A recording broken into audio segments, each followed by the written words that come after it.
In this video, I'm going to show you how you can fix poor quality on videos on YouTube. So if you are trying to watch YouTube but the quality of the video is too poor, then you can fix this by following these steps. If you find this video helpful, please like and subscribe to this channel. Alright, as you can see, I've opened here this video and I'll wish to go ahead and improve or change the quality of the video because currently it is too low or too poor. To do this, go ahead and just click or tap on this settings gear.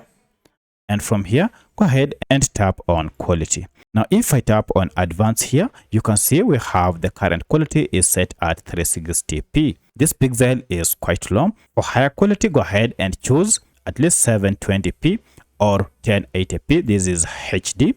And now if you go ahead and play the video quality will be of top notch. You can also just increase this up to 2K by changing the quality from 1080 to 1440 or even 1260. So that's how you can change the video quality on YouTube using your smartphone. If you have any other question, kindly let me know in the comment section. Otherwise, thanks for watching and let's meet in the next video.